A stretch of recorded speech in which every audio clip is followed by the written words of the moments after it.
My name's Daniel Foster. That afternoon, the sun was slipping behind the rooftops, and I was just another broke guy on a street corner nursing a coffee I could barely afford. Nobody looking at me would have guessed what I was really hiding or who I used to be. Then I heard footsteps running fast, too fast for that quiet street. I looked up, and there she was, an expensive coat, tear-streaked cheeks, and pure panic in her eyes. A total stranger from a world I used to belong to. She stopped right in front of me and asked me to marry her. On the spot.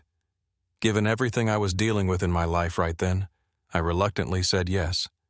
I had no idea what I was about to walk into. Hannah didn't give me time to think it over. The instant yes left my mouth, she grabbed my hand and yanked me up from the table so fast my chair scraped backward across the concrete, nearly toppling into a man walking his dog. "Wait," I said, stumbling to keep up with her. "Wait, slow down. If we're doing this, I need to know who I just agreed to marry." She didn't slow down, but she started talking as we moved half walking, half jogging down the sidewalk. "Hannah Bennett. My father runs Bennett Capital. You've probably seen the building downtown, the glass one on Tryon Street." I had seen it. Everybody in Charlotte had seen it. The man he's forcing me to marry is named Jack Sullivan. Their families have done business together for years, and about 6 months ago my father decided the two companies would be, in his words, stronger together. "Stronger together," I repeated. "So this is a business merger with a wedding attached." "That's exactly what it is." Her voice cracked slightly, but she kept walking. "I found out this morning the date's locked in. 3 weeks. Nobody asked me a single question about it, not once, not from the very beginning." I understood that part more than she could have guessed. I kept that to myself. "And you think marrying a stranger from a cafe is a better plan than talking to your father?" I said. She finally stopped and turned to face me, and for the first time since she'd come running around that corner, there was something steady underneath the panic in her eyes. "I have talked to him. For 6 months I have talked to him. He doesn't hear me, Daniel. The only thing that will actually stop this wedding is another wedding, one he can't undo without humiliating himself in front of everyone he does business with." There was a coldness to the plan that surprised me, considering how she'd looked minutes earlier falling apart on a sidewalk. She wasn't just scared. She'd thought this through, or at least the shape of it, even if I happened to be the first stranger unlucky enough to be sitting in the right place at the right time. "What happens to me in this?" I asked, "once the paperwork's signed and your father's business deal falls apart?" She hesitated, and for a second the coldness cracked and I saw the fear underneath it again. "I don't know. I honestly don't know. I have some money saved, not much but some, and I will pay you back for whatever trouble this causes you. I just need the ring on my finger before anyone finds out I'm gone." We started walking again, faster now, cutting down a side street toward the courthouse. She kept glancing over her shoulder every few seconds, the way a person does when they genuinely believe someone might be behind them. I found myself scanning the street too, without meaning to, checking parked cars, watching for anyone who looked like they belonged to her world instead of mine. "Your family's going to hate me," I said. "They're going to hate the situation. That's different." She almost smiled, just for a second, the first thing close to warmth I'd seen from her. "Besides, it won't matter what they think of you. Once it's done, it's done." I let that sit for a block or two. Then I asked the question I probably should have asked before I ever said yes. "Why me? You said it yourself back there. You picked me because nobody would think to look for you with someone like me. What did you mean by that?" She glanced at me sideways, taking in the jacket that had seen better winters, the shoes that had been resold twice. "No offense, but you don't look like anyone my father knows. You don't look like anyone Jack knows either. If I married someone from our circle, even someone nobody liked, it would still be a scandal my father could spin. This isn't the story he'd ever imagined for his daughter. That's exactly why it works." I didn't tell her how wrong she was about which world I actually came from. I didn't tell her that a year ago I'd sat across a dinner table from men who talked exactly like her father, who used words like stronger together to describe things that had nothing to do with strength and everything to do with control. I let her believe what she saw. It was easier that way, and some habits, once you build them carefully enough, become very hard to put down even for a stranger who just asked you to marry her. The courthouse came into view at the end of the block, its gray stone steps catching the last of the afternoon light. Hannah's pace picked up again, urgency creeping back into her shoulders. "We need to hurry," she said. "The clerk's office closes in 20 minutes, and if my father realizes I'm gone before we're inside that building, none of this is going to matter." I looked at the steps, then at her, this stranger who'd handed me her whole crisis in under 10 minutes and expected me to carry half of it without asking why. Somewhere behind me was the quiet, careful life I'd spent a year building out of nothing. Somewhere ahead of me up those steps was a decision I couldn't take back once it was made. I followed her up the stairs anyway. The clerk's office smelled like stale coffee and printer toner, and the woman behind the counter barely looked up from her computer screen when Hannah slid 2 IDs across to her. "Marriage license or renewal?" the woman asked, already reaching for a form. "License," Hannah said. Her voice had gone flat and businesslike, all the panic from the sidewalk folded away somewhere I couldn't see anymore. "We didn't have witnesses." I hadn't thought about that until the woman asked, and Hannah's face went briefly blank before she turned and asked a man sitting in the waiting area, a stranger in scrubs on his lunch break, if he'd mind signing as a witness for $20. He shrugged and said sure.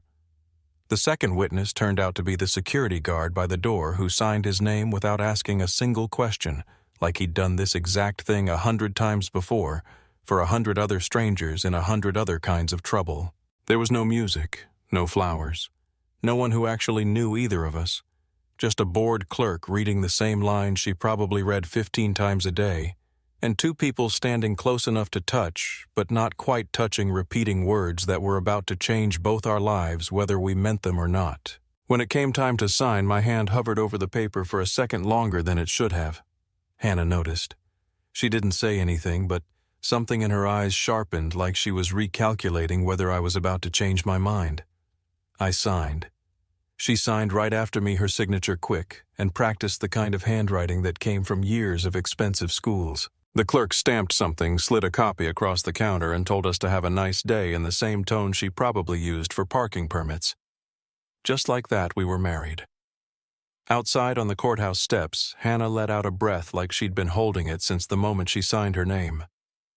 "That's it," she said mostly to herself. "It's done." "You don't sound relieved." "I am relieved." She looked at me, and for the first time all afternoon some of the composure slipped. I just didn't expect it to feel like that. So quiet. So easy. I didn't tell her that the easy part was usually the beginning. I'd learned that the hard way once with a different kind of decision. We didn't talk much on the walk to my place.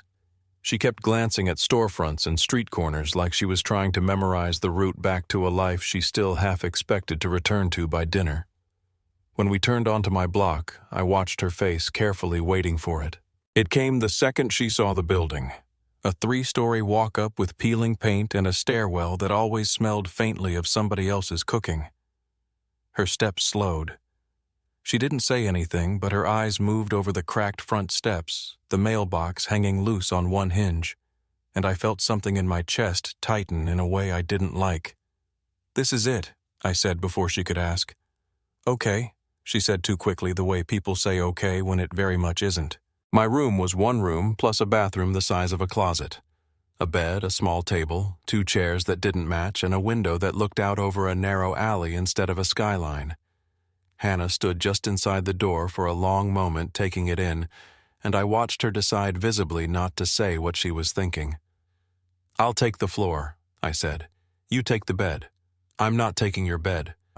"You're not sleeping on my floor in that coat, Hannah." It was the first time I'd used her name out loud, and something about it made her look at me differently just for a second. We laid out the terms, standing in the middle of that cramped room like we were negotiating a business deal, because in a way we were. Separate lives under one roof. No explanations owed beyond what either of us chose to give. If people asked, we were married, full stop, nothing more discussed.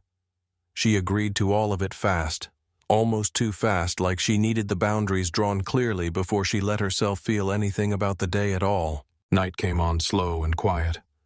I gave her the bed and stretched out on the floor with a spare blanket, staring up at a water stain on the ceiling shaped vaguely like the state of Ohio. Neither of us said much. The silence between us wasn't peaceful. It was the kind of silence that comes after 2 people make a decision too large to take back and then have to sit inside it. Somewhere close to midnight, I heard her shift on the bed above me. "You didn't ask me a single thing about myself," she said quietly into the dark. "Not my favorite color, not what I studied in school, not why I actually said yes to a stranger's face when I could have picked anyone else on that street. You just said yes and started walking." I didn't answer right away. There were things I could have said, easy things, the kind of small talk that fills silence without costing anything. Instead, I just said, "Get some sleep, Hannah," and let the question sit there unanswered in the dark between us. I never answered her question, not with words anyway. Instead, I got up before the sun did, same as always, and made 2 cups of coffee instead of 1. When Hannah stirred awake a little after 7, she found me already dressed, sitting at the small table by the window with a mug set out across from my own steam still rising off it. She stared at the second cup for a second too long before she sat down. "You didn't have to do that." "Ooh, you're my wife," I said, testing the word out loud for the first time since the courthouse. It felt strange in my mouth, too big for the room we were sitting in. "Wives get coffee." She almost smiled. Almost. There was still something guarded behind her eyes from the night before, some version of her question still hanging in the air between us, even though neither of us said it out loud again. I told her I had a showing that morning, a house out near Plaza Midwood, and that she was welcome to come along if she didn't have anywhere else to be. She didn't, not really, not with her family, still unaware she'd left the state of being their daughter to negotiate with and become someone else's problem entirely. So she came. Whitman Realty operated out of a converted house 2 blocks from my apartment, small enough that the whole staff fit around one table for morning coffee. Earl Whitman had been in the business almost 40 years, and he looked it in the good way, weathered and sharp-eyed, the kind of man who'd learned to read a room before he ever learned to read a contract. "You must be the wife," Earl said the second we walked in. Not missing a beat like Daniel getting married overnight was just another Tuesday development he'd have to catalog. He shook Hannah's hand and gave me a look that said we'd be talking about this later. The showing that morning was a mess before we even arrived. The sellers wanted one number, the buyers were stuck on another, and the whole deal was about to fall apart over a difference that honestly amounted to almost nothing in the grand scheme of the sale. I watched Hannah watching me as I walked both sides through the numbers, calm, patient, finding the one small concession that let everybody walk away feeling like they'd won something. By the time we left, the deal was back on track, and the buyer's agent had actually laughed at something I said.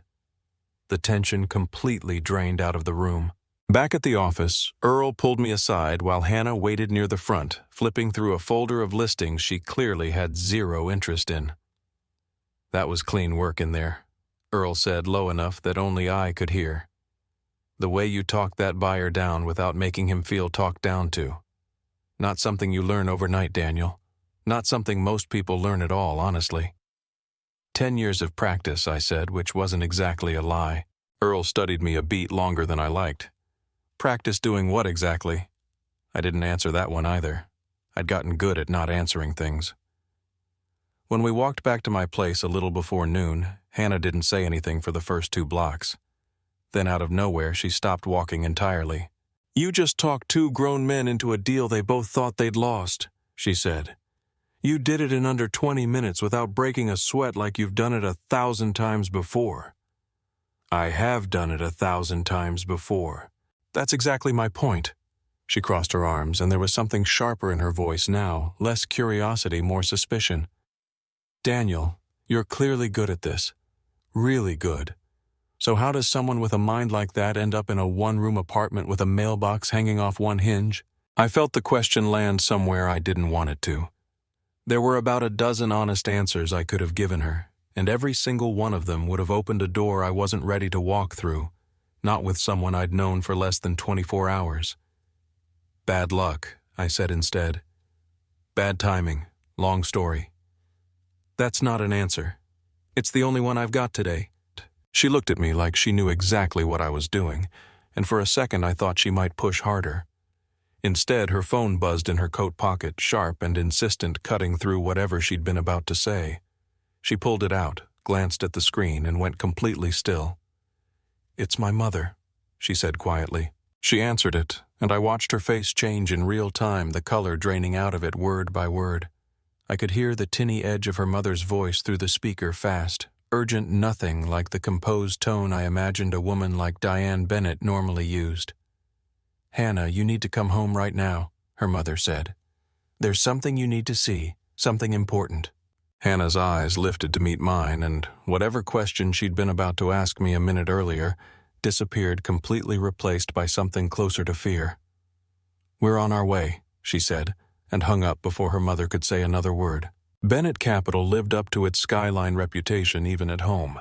The house sat behind a stone wall in Myers Park, the kind of neighborhood where the trees looked older than most countries, and the driveway alone was longer than my entire block back in Eastside. Hannah didn't say a word the whole ride over. She just stared out the window, jaw tight, one hand gripping the door handle like she needed something solid to hold on to. A man in a dark suit opened the front door before we even reached it, which told me somebody had been watching the driveway. He didn't say anything to me at all. His eyes went straight to Hannah, then to the plain gold band on her finger, and something in his expression shifted, quick and careful, the look of a man deciding it wasn't his place to react. Richard Bennett was waiting in the front hall. I recognized him instantly from the photograph on the glass building downtown. Except in person, he looked older and angrier, the muscles in his jaw working like he was chewing on words he hadn't decided whether to let out yet. "Hannah Elizabeth," he said, and the use of her middle name landed like a slap. "Tell me this is a joke." "It's not a joke, Dad." His eyes moved to me for the first time, sweeping over the same jacket I'd worn to the courthouse, the same shoes with the same resoled heels. I watched him catalog every detail and file it away somewhere behind his composure. "And who exactly is this?" he said, not really asking. "Daniel Foster," I said, offering my hand. He looked at it like I'd offered him something used. "Foster," he repeated, testing the name for any weight it might carry, finding none. "I've never heard that name in my life." "You wouldn't have," Hannah said. "That's rather the point, Dad." Diane Bennett appeared from a side room before the conversation could get worse. Her hands twisted together in front of her eyes, moving between her daughter and me with something closer to fear than anger. She didn't say much, just reached out and touched Hannah's arm, murmuring something too quiet for me to catch. Whatever it was, Hannah's shoulders dropped an inch, some of the fight going out of her for just a moment. That's when Jack walked in. He didn't knock. He didn't wait to be announced. He just came through the archway from what looked like a study, still holding a glass of something amber-colored, dressed like he'd stepped out of an advertisement for a life I used to know the price of. He stopped a few feet away, looked me up and down slowly, and smiled in a way that had nothing warm in it at all. "So this is him," Jack said to no one in particular, though clearly for everyone in the room to hear. "I have to say, Hannah, I expected something a little more creative from you. This is almost disappointing." "Jack," Richard started, but Jack waved him off without even looking at him. "No, I'm curious." Jack stepped closer to me, close enough that I could smell the whiskey on his breath. "What is it you do exactly besides marry women you met an hour ago?" "I sell real estate," I said, keeping my voice level. "Sell." He said the word like it tasted strange in his mouth. "Not own, not manage. Sell." He turned to Hannah, spreading his hands like he was presenting evidence in a courtroom.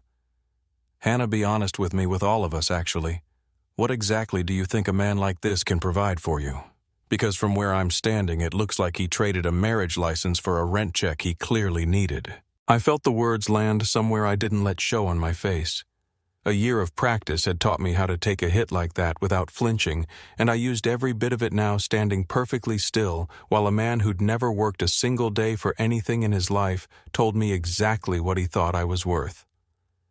"That's enough," Hannah said, her voice sharp, but Jack kept going anyway, warming up to it. "I'm simply asking a fair question. If he can't look after himself, how exactly is he supposed to look after you? What happens the first time something actually goes wrong, Hannah? Does he sell you too when the market's right?" The room went completely silent. Even Diane's hand tightened visibly on her daughter's arm. I could have said something back.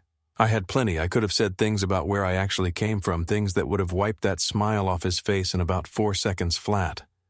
Instead, I said nothing at all, because the second I started explaining myself to a man like Jack Sullivan, I'd already lost whatever ground I still had left to stand on.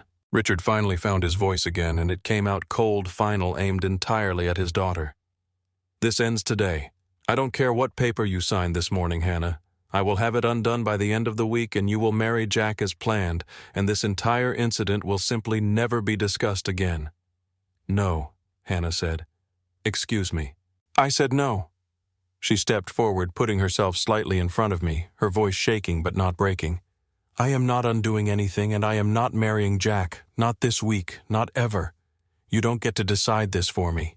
Not anymore." Richard's face went a shade darker than I'd seen on anyone outside of a courtroom drama. "You will regret this, Hannah. I promise you that." The air in that hallway had gone thick enough to choke on, and for one long second nobody moved at all. Neither of us said a word the whole drive back to East Side. Hannah stared out the window with her arms crossed tight against her chest, and I kept both hands on the wheel, replaying Jack's voice in my head on a loop I couldn't seem to shut off. "Does he sell you too when the market's right?"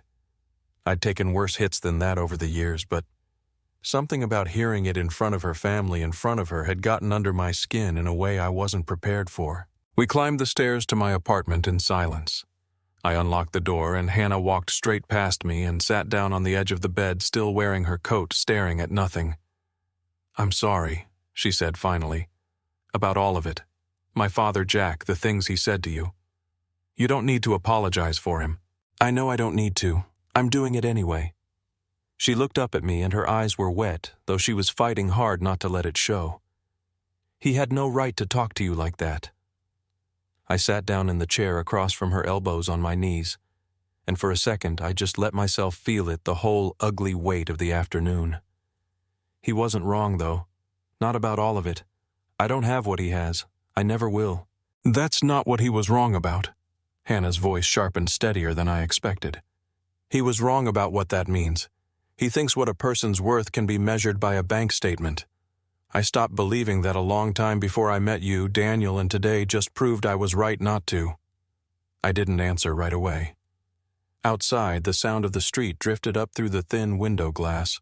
Someone's car radio, a dog barking twice and then going quiet. "You've been in that apartment for 2 days now," I said. "Sleeping on a mattress that's seen better decades. Eating whatever I can afford to put on the table. You haven't complained once. Not one time." "Why would I complain?" "Because most people would." I looked at her directly, then something loosening in my chest that I'd kept locked down since the day I walked away from my old life. "I've watched you this whole time, waiting for the moment you'd finally admit this was a mistake, that you couldn't actually live like this even temporarily. That moment never came." Hannah was quiet for a long moment, studying me the way she had outside the real estate office that morning, like she was trying to read something I hadn't said out loud yet. "Daniel," she said softly, "what are you trying to tell me?" I stood up, crossed the small distance between us, and knelt down so we were closer to level, my hands resting loosely on my knees. My heart was going harder than it had any right to, considering all I was about to do was talk. "I know our situations are about as different as two people's situations can get," I said. "I know how this whole thing started, and I know neither of us signed up for anything close to what it's turned into. But somewhere between that courthouse and this room, I stopped seeing a stranger I agreed to help. I started seeing someone who doesn't care one bit about money, who stood in that hallway today and chose me over everything her family could offer her without blinking. That's not nothing, Hannah. That's not nothing to me." Her breath caught just slightly, and I kept going before I lost my nerve entirely. "I'm not asking you to pretend the last 2 days made sense, because they didn't. But I'm asking if you'd let this be real, not paperwork. Not an arrangement. Just you and me actually choosing each other for real this time."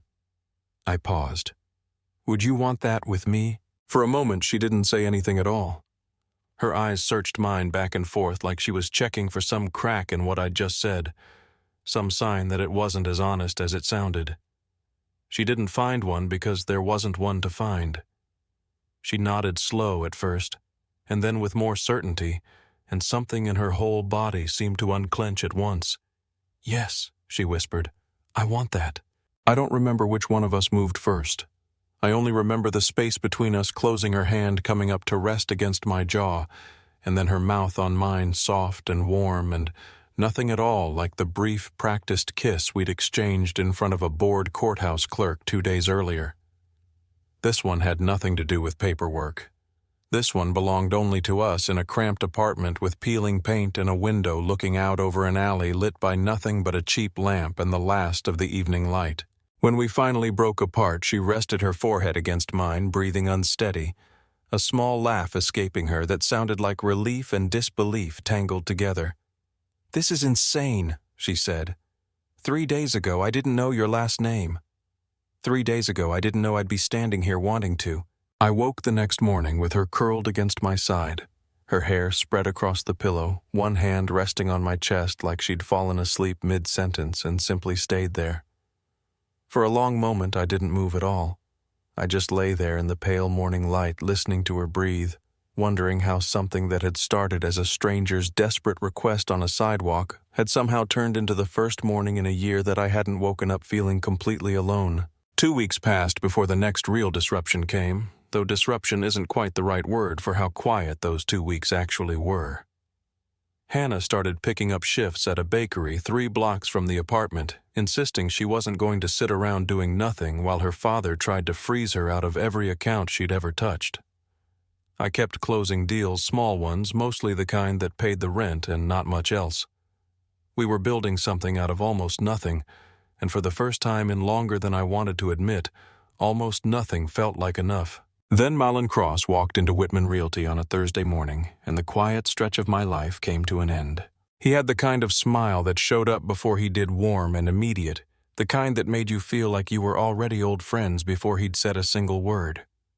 Tailored jacket, expensive watch worn just casually enough to seem accidental, a handshake that lingered half a second too long.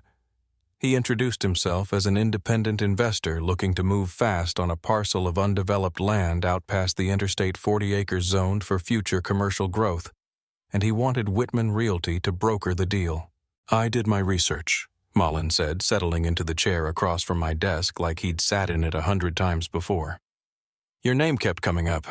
People say you're sharp, Daniel, detail-oriented. That's exactly what I need for something moving this quickly." Earl sat in on the meeting, arms crossed, saying almost nothing while Malin laid out the numbers. The offer was good.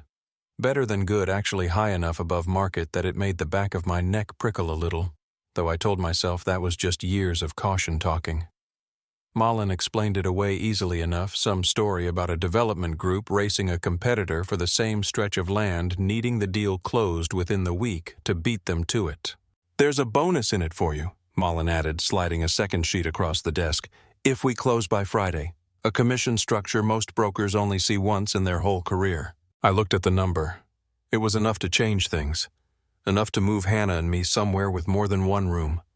Somewhere with a door that didn't stick every time it rained. I thought about the apartment, the mattress with a permanent dip in the middle the way Hannah never complained, but still flinched sometimes at the cold water in the shower. A number like that solved problems I'd been carrying quietly for 2 weeks. "I'll need a few days to run the standard checks," I said. "Title search, zoning confirmation, the usual." "Of course." Malin's smile didn't waver at all. "Though I should mention time really is the one thing we don't have much of here. If it helps move things along, I can have my attorney send over the preliminary paperwork today. Save you some steps." After he left, Earl stayed in his chair a long moment, tapping one finger against the arm of it, saying nothing. "You don't like him," I said. "I didn't say that." "You didn't have to." Earl exhaled slowly. 40 years in this business, Daniel. You develop a feel for people who move too fast and smile too easy. Doesn't mean anything's wrong. Just means my gut's asking questions my brain hasn't caught up to yet." He shrugged. "Run your checks. Take your time doing it no matter what he says about Friday." I told myself I would. I meant to. But that night, sitting at the small table in my apartment with Malin's paperwork spread out under the lamp, the commission number kept pulling my eyes back to it every time I tried to focus on the fine print. Hannah came and sat across from me, curious, and I explained the deal in broad strokes, watching her face light up a little at the mention of the bonus. "That's incredible, Daniel," she said. "That kind of money could actually change things for us." "It could," I agreed and went back to reading. Most of the contract read exactly like every other land deal I'd ever handled. Clean standard, nothing out of place. I was 3 pages from finished, already half convinced Earl's instincts had simply misfired this once, when a single line in the disclosure section caught on something in my brain and refused to let go. A reference to a secondary holding company buried in dense legal language listed as co-owner of the parcel Malin claimed to be selling outright. I read it twice, then a third time. It didn't necessarily mean anything was wrong. Plenty of deals involved co-ownership structures that meant nothing sinister at all. But something about the phrasing felt deliberately vague, worded exactly precisely enough to slide past someone signing quickly under pressure of a Friday deadline, and not precisely enough to hold up if anyone actually asked the wrong question. Hannah noticed me go still. "What is it?" "I don't know yet," I said slowly. "Might be nothing." I set the paperwork down instead of signing it that night, the commission number still sitting in the back of my mind, tempting and heavy pulling against the small, steady voice underneath it that had kept me alive and unswindled for a full year on my own. That voice was telling me quietly but clearly that Mallincross wanted my signature a whole lot more than the timeline he'd given me actually explained. Sleep didn't come easy that night. I lay there staring at the same water-stained ceiling, running the wording of that disclosure section over and over in my head until the shapes of the words stopped making sense. Around 2 a.m, I gave up trying to sleep entirely. Got up and pulled the county property records up on my laptop, the blue light. The only thing lighting the room besides the street lamp outside the window. The parcel Malin claimed to own outright had in fact changed hands twice in the past 18 months. Both times through the same shell company buried in that disclosure line. Both times the previous owner had sold at a price well under market value, and both times the sale had closed inside of a week. I found the first seller's name in the filing, James Okafor, a retired contractor from Gastonia. I found a phone number for him through the county business registry before the sun came up and called him the second I judged it wasn't too early to be rude. He picked up on the third ring, and the moment I mentioned Malin's name, his voice changed entirely. "That son of a gun cost me $60,000. Okafor said, no hesitation at all, like he'd been waiting a year and a half for someone to finally ask. Told me he had a buyer lined up who'd triple what I paid for that land if I signed fast. Said the deal would fall through if I waited even a week to get my attorney to look it over properly. I was a fool. Signed inside 3 days. Buyer never existed. He flipped it through his shell company at half of what he told me it was worth, and by the time I figured it out, my own signature made it impossible to undo. I asked if he'd reported it. Filed a complaint. Nothing came of it. His paperwork's clean enough on paper that it looked like bad business, not a crime. Man's careful. Real careful. I brought everything to Earl the next morning, laid it all out across his desk, the shell company Okafor's story, the pattern repeating itself in a second sale 6 months later with a different victim I'd tracked down by lunchtime. Earl read through it twice, jaw tightening with every page. "Careful's the word for it," Earl said. "He's not breaking the law outright, not on paper. He's just wording contracts so victims sign away their protections before they know to ask for them. That's not illegal. It's just cruel and legal right up until somebody with your kind of eye for detail happens to be the one reading it." We called the North Carolina Real Estate Commission that afternoon, and separately a detective Earl knew personally from a fraud case years back who owed him a favor. By Wednesday, there was enough documented pattern between Okafor, the second seller, and the specific wording buried in my own contract to open an actual file. Malin called me Thursday morning, his voice exactly as warm and easy as it had been the first day he walked into the office. "Daniel, I need to know where we stand. My buyer's getting impatient." "I need a few more days," I said. "Something came up in the title search I want cleared before I put my name on anything." There was a pause, brief but real, the first crack I'd heard in his voice since he'd walked through Whitman's door. "There's nothing to clear, Daniel. It's a clean deal. I'd hate for something as small as paperwork to cost you a commission this size." "It's not small to me," I said. "I like being thorough." He tried a different angle after that, softer, almost friendly, reminding me how much the bonus would mean how rare deals like this one really were. I let him talk. I didn't tell him what I already knew. Didn't tell him a detective already had his shell company under review.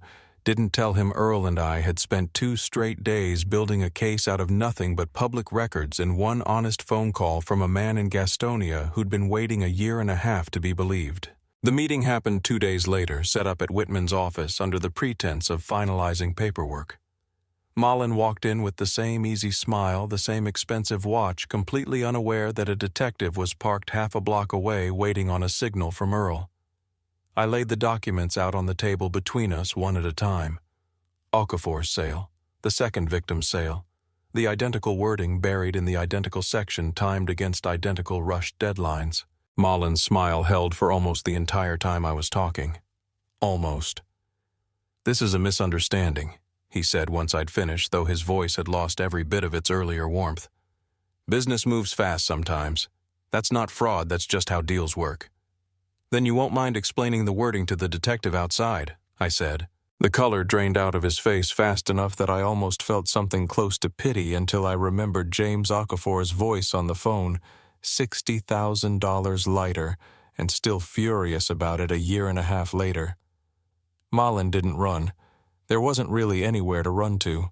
He sat there while the detective came in quiet and businesslike and read him his rights in a tone that suggested this wasn't his first time doing it that week. After they'd let him out, Earl clapped a hand on my shoulder, and for the first time since I'd walked into Whitman Realty a year ago with nothing but a resume full of gaps I refused to explain, I let myself feel something close to pride. Not because of the commission I'd just walked away from, because for the first time in longer than I could remember, I'd proven exactly what I was worth using nothing but my own two hands, and nobody in that room had needed to know a single thing about where I came from to see it. 3 weeks passed before Richard Bennett called, and when he finally did, it came through Hannah's phone in the middle of a quiet Tuesday dinner, 2 plates of pasta cooling on the small table between us. Hannah looked at the screen for a long moment before she answered like she needed to brace herself first.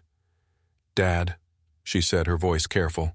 I couldn't hear his side of the call, only watched her face shift as she listened, surprise slowly replacing the wariness she'd walked in with. When she hung up, she set the phone down slowly, staring at it like it might ring again on its own. "He wants us to come to dinner Saturday," she said. "Both of us. He said he wants to talk properly this time. No arguing, no ultimatums. His words." I studied her face, looking for whatever she was actually feeling underneath the careful surface. "Do you believe him?" "I don't know," she admitted. "But he's never once in my life said the word properly about anything. Maybe that means something." Saturday came faster than either of us wanted it to.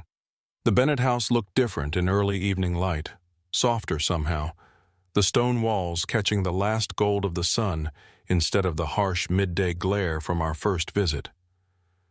Richard met us at the door himself this time, no assistant hovering, and something in his posture had loosened since the last time I'd stood on that porch. "Daniel," he said, and it was the first time he'd used my actual name instead of some flattened version of it.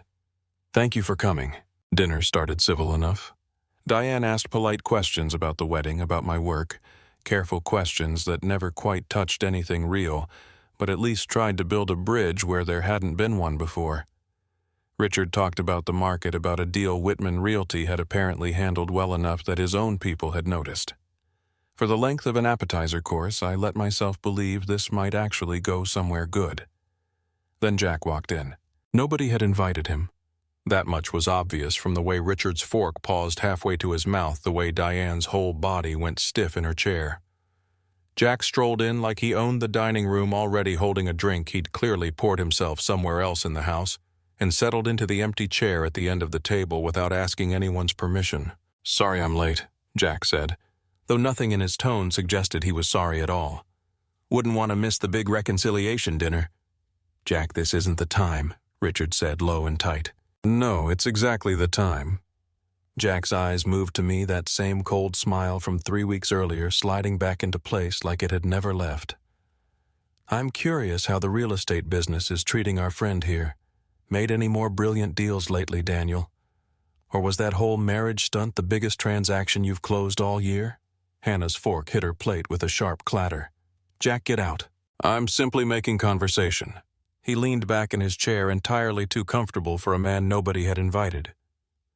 "Though I do wonder, Richard, how comfortable you are letting a man like this anywhere near your accounts, your name, your reputation. People like him tend to attract trouble. It follows them around." "That's enough," Hannah said, standing now, her chair scraping loud against the floor. "You don't get to sit at this table and talk about Daniel like he's beneath you. He is worth 10 of you, Jack, and every single person in this room knows it, including you." The room went quiet enough to hear the ice shifting in Jack's glass. Richard's eyes moved between his daughter and the man he'd once considered the perfect match for her, something complicated working behind his expression that I couldn't quite read. Jack recovered fast, laughing it off, though there was an edge underneath it now that hadn't been there a second earlier. "Careful, Hannah. People in glass houses and all that." I'd stayed quiet through most of it the same way I had 3 weeks earlier, letting the insults land without giving him the satisfaction of a reaction.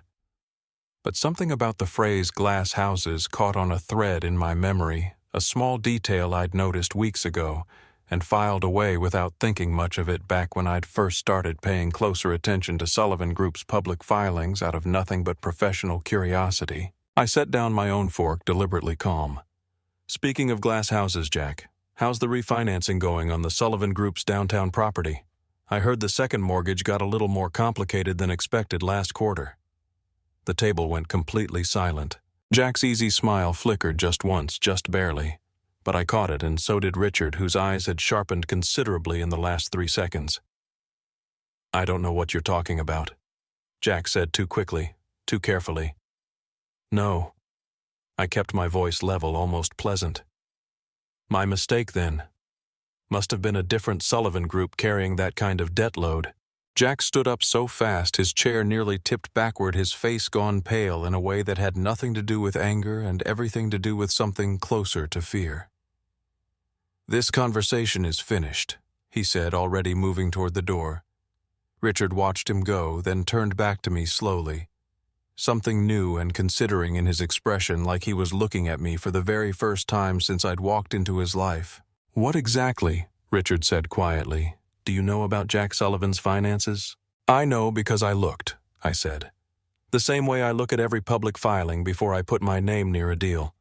Sullivan Group's downtown building carries a second mortgage that's been in trouble for the better part of a year. Missed payments, restructuring requests, the whole pattern you learn to recognize once you've seen it a few times. From what I can tell, Jack needs an infusion of capital badly enough that a merger with Bennett Capital wasn't a romantic gesture at all. It was a rescue plan." Richard sat back slowly in his chair, the color draining from his face in a way that reminded me uncomfortably of Malin 2 weeks earlier. "That's not possible.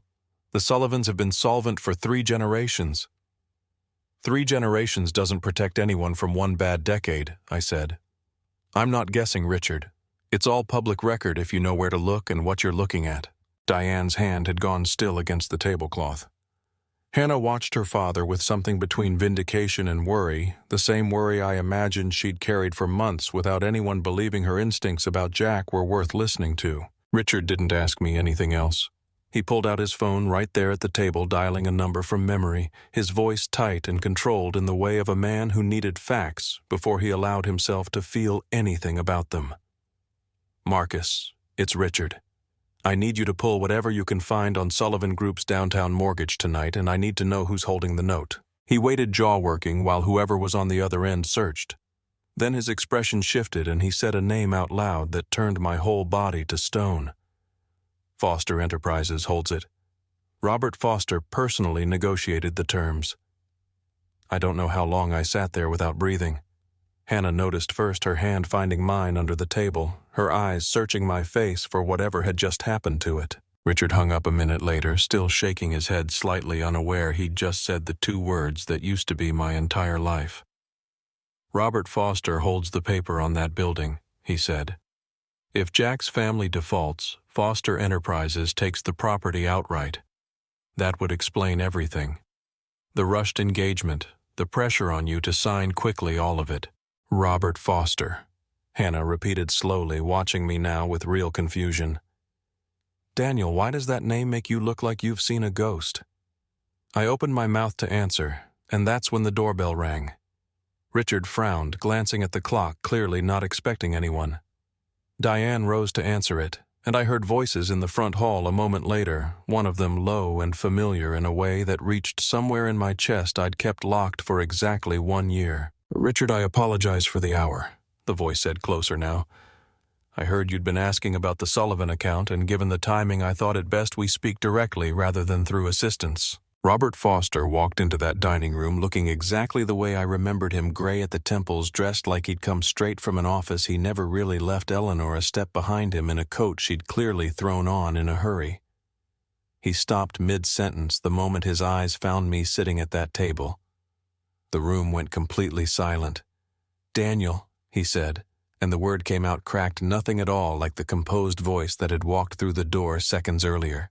Eleanor made a sound I'd never heard her make before, somewhere between a gasp and a sob, and her hand flew to her mouth. Neither of them moved for what felt like a very long time, like they were afraid that stepping closer might prove I wasn't actually real, that I might disappear again the way I had 1 year ago after a fight none of us had ever properly finished. "You're here," Eleanor whispered, moving first, crossing the room fast enough that her chair nearly caught the tablecloth. She reached me before I'd fully stood up, and I let her hold on to me the way she used to when I was small enough for it to make sense, both of us shaking slightly in a room full of strangers who had no idea what they were watching. Robert stayed where he was for a moment longer, and when I finally looked at him over Eleanor's shoulder, I saw something I hadn't expected to see on my father's face in a very long time. Not anger. Not the cold disappointment I'd braced myself against for 365 days. Just grief, plain and unguarded, the kind a man doesn't usually let anyone watch him carry. "I've had people looking for you for months," he said quietly. "I didn't know how to find you, and then I stopped believing I had any right to. Dad, I need to say this properly." He cut in, his voice rough. "Not here, not like this in front of an audience neither of us planned on. But Daniel, I need to know if there's any chance at all that you could forgive me for what I said to you that night." Behind me, I felt Hannah's hand settle lightly against my back, steady and quiet, letting me know without a single word that whatever I chose to do next, she was standing right there with me. "There's nothing to forgive," I said, and I meant it more than I expected to when the words left my mouth. "I said things that night I shouldn't have said. So did you. I've had a year to think about which parts were true and which parts were just two stubborn men trying to hurt each other because we didn't know how else to fight." Robert crossed the room the rest of the way and pulled me into the kind of embrace I hadn't let myself remember missing. Over his shoulder, I caught Richard watching the whole scene with an expression I'd never seen on him before. Something almost humbled, like a man recalculating everything he thought he understood about the son-in-law he'd spent weeks trying to erase from his daughter's life. We didn't unpack the whole year that night, not with an audience, not in the middle of someone else's dining room. That conversation happened later, quieter. Just the three of us at my parents' kitchen table the following week, where I finally told them the truth about the apartment, the year of silence, the reasons I'd needed to prove I could build something with nothing before I ever let myself come home. Robert listened without interrupting once. Eleanor cried twice and apologized for both times. Jack's world came apart quietly over the following month, the way most quiet collapses do, one phone call at a time. Richard severed every business tie between Bennett Capital and the Sullivan Group within the week, and once the truth about the failing mortgage made its way through Charlotte's business circles, the rest of Jack's carefully built reputation went with it. I heard secondhand that he'd left the state entirely by autumn. Nobody at that table ever mentioned his name again. The two families sat down together for the first time 3 weeks later, an actual dinner. This time, nobody uninvited, nobody raising their voice. Watching Robert Foster and Richard Bennett argue cheerfully about golf handicaps while Eleanor and Diane compared notes on caterers for some future event neither of them had any real reason to plan, yet I understood something I hadn't expected to feel that year I spent alone in Eastside. Family wasn't the thing I'd run from. It was the thing I'd needed to earn back on my own terms, one honest year at a time. Both families offered to help us buy a place, of course. A real house, something worthy of the Foster name or the Bennett name, whichever one people wanted to attach to it. Hannah and I turned it down gently but completely the same evening it was offered. "We built this," Hannah told her father, her hand tight in mine under the table. "All of it. The wedding, nobody planned the apartment, nobody would have chosen for us every single hard month in between. I don't want the ending to be the only part that came from somebody else's money. We found a small lot ourselves out past the edge of the city where the land still had room to breathe, and spent the following months working with a contractor. Earl recommended choosing every detail together the way we hadn't gotten to choose anything at all in that rushed courthouse ceremony months earlier. It was on that lot one evening in early spring with the frame of our future house standing bare against the sunset that I finally did the thing I'd been carrying in my pocket for 2 weeks. Hannah was standing near where the kitchen would eventually be, running her hand along a stud wall, like she could already picture the cabinets that would hang there. I called her name, and when she turned around, I was already down on one knee, a ring box open in my hand. Nothing like my mother's plain courthouse gold this time, but something I'd chosen myself for her for this. "We did this backwards," I said, my voice shaking more than I expected. "You asked me to marry you on a sidewalk before you even knew my last name, and I said yes because I didn't know what else to do. You never got the part where somebody actually got down on one knee and told you they wanted this, all of it, on purpose with their whole heart." Hannah's hand came up to cover her mouth, tears already falling. "So I'm asking now," I said. "Properly this time. Hannah Bennett, will you marry me? Not because you're running from anything. Just because I love you, and I want to build every single thing that comes next, starting with this house with you." She was nodding before I'd even finished the sentence, dropping to her knees in the dirt in front of me, her arms around my neck, laughing and crying at the same time in a way I'd come to recognize as entirely uniquely hers. "Yes," she said against my shoulder. "Yes, 1,000 times yes." Behind us, the bare wooden frame of our house stood quiet in the fading light, waiting for us to finish it the way we'd finished everything else that year. Together and completely on our own terms. I think about that afternoon on the sidewalk more than I probably should. Some people spend their whole lives waiting for the right moment to change everything, planning it out, making sure every detail lines up before they take the leap. I never got that luxury. Mine came running around a corner with tears on her face and a question that made no sense at all, and somehow saying yes to something I didn't understand turned out to be the smartest thing I ever did. I learned that year that a person's worth was never something you could read off a bank statement, no matter how badly some people wanted to believe otherwise. I learned it from a woman who chose a stranger with holes in his shoes over a life of certainty, and I learned it again slower from parents willing to wait a whole year for the chance to say they were sorry. Real value, it turns out, is just honesty, patience, and showing up for the people who chose you again and again, especially on the days it would be easier not to. What I remember most isn't the wedding, either one of them. It's the small things. 2 cups of coffee on a chipped table. A woman who never once complained about a mattress that dipped in the middle. A father crossing a room he didn't think he had any right to enter, saying sorry like he meant it. Those are the moments that actually build a life quietly, one ordinary choice at a time. If any part of this story found its way into your chest the way it found its way into mine, I'd love to hear which part stayed with you. Tell me in the comments below. If this story moved you even a little, hit that like button. It genuinely helps this reach more people who might need to hear it today. And if you believe, like I do now, that the family you build can matter just as much as the one you were born into, subscribe and stick around. There are more stories like this one waiting, and I'd be glad to have you here for the next one.